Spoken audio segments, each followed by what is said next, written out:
Hello and welcome. Today we're going to be taking a look at Webex Control Hub, specifically around managing devices. Those devices could be registered on-premise for call control and for media, but linked into Control Hub through Webex Edge for Devices, or they may be 100% cloud registered inside of Control Hub. Now, of course, inside of Control Hub, we're used to seeing places to manage devices. Places is going to be replaced with Workspaces. And Workspaces will bring a new and improved experience into Webex Control Hub. Workspaces will represent a physical location in your building. It may contain one device, or it may contain multiple devices that are designed to work together, such as a Webex board and a Webex room kit running in companion mode.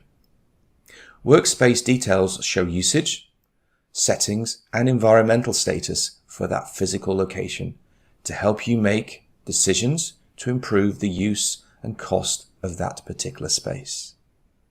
Now, what we're going to do is we're going to jump from here over into my web browser where we're going to take a look at Workspaces. So I'm going to go ahead and enter in my email address and password to log me into Webex Control Hub. Now, once logged in, I'm going to go ahead and click on the Devices link on the left-hand side of the page to take me through to the Devices section, where you will see I have 3 devices listed. These are in fact on-premise registered through Communications Manager, but I have them linked into Control Hub through Webex Edge for Devices. And in fact, if I click on the Room Kit Mini, you will actually indeed see that it has on-premise management listed. So I'm going to go ahead and close the flyout, and I'm going to move across to the Workspaces tab. And this will be your first view as to Workspaces in Control Hub. You will see that there is a handy link at the top right hand side of the page that will provide you with an overview as to what Workspaces is and some of the benefits that it brings. I'm not going to go through this today. I'm simply going to click on the Done button to come out of this and return back to my Workspaces overview page. Here you will see I have a name section, what is the workspace called, a type section, as in what is the type of space. Is it an office space? Is it a meeting space? Is it a closed space? Is it an open space? I also have a contain section, as in what is the device or devices that it contains. There is also a calendar section showing the type of calendar integration that's set up. And there is also a calling section detailing, is it Webex calling? Is it on-premise calling? Is it free calling, etc.? So if we go ahead and look at my RoomKit Mini that we looked at before, here we can see the new Workspaces view of it. I can see the device, so I can click on that and get the device tab as I did before. I can see the type of calling, as we can see here, this is Communications Manager calling. And I also have a calendar section as well, where I can see my hybrid calendar configured. And in here, I can take a look at meetings that are perhaps scheduled in advance on the device itself. Perhaps I need to provide some maintenance to the room, etc., working out what is the best time.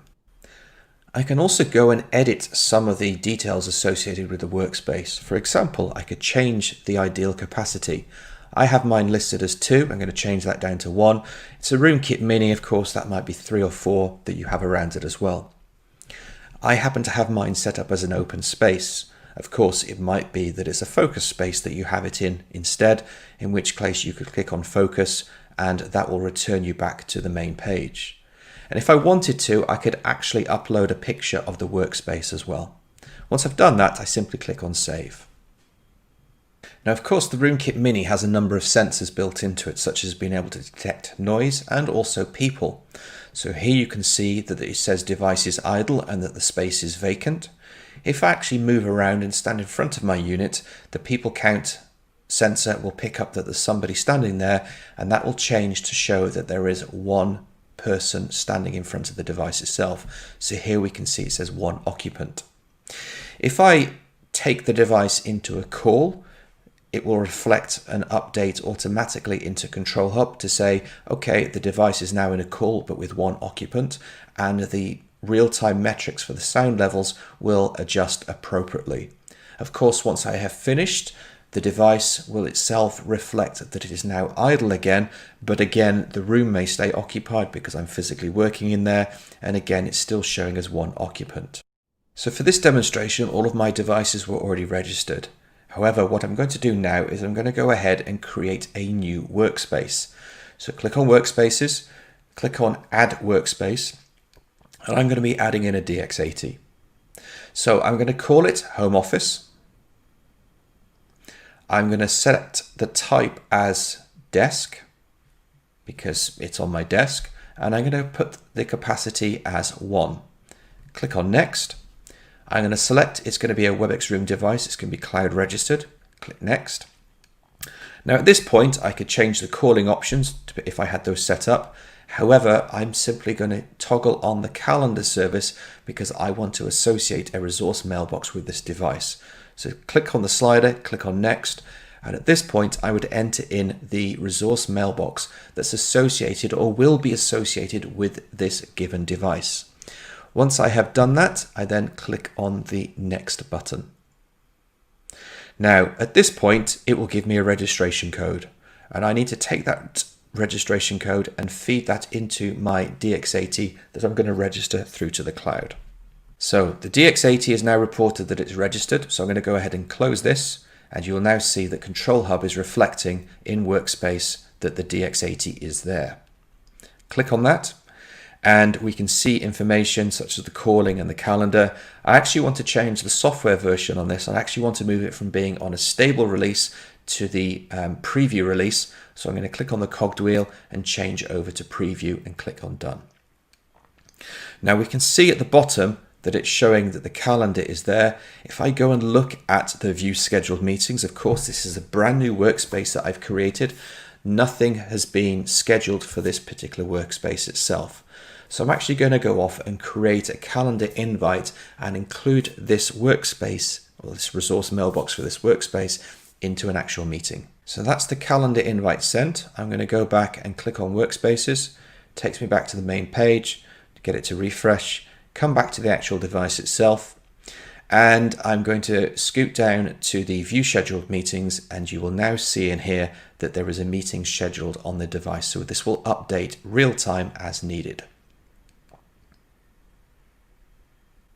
So let's take a look back at the main workspaces and at the filter section. I can filter, so this is quick and easy for me to use based upon is there a calendar configured, the type of workspace it is. So maybe I want to look for something specific. There's also an action section where I can go and edit details, add a device, edit device settings, so on and so forth. I also want to draw your attention to the search facility in here as well. The search has been enhanced, so for example, I can actually search based upon an email address that's associated with a device, perhaps the calendar connector. I can also search on keywords, and also I can search on tags that maybe I have associated with the spaces as well. So the search function is also super flexible as well.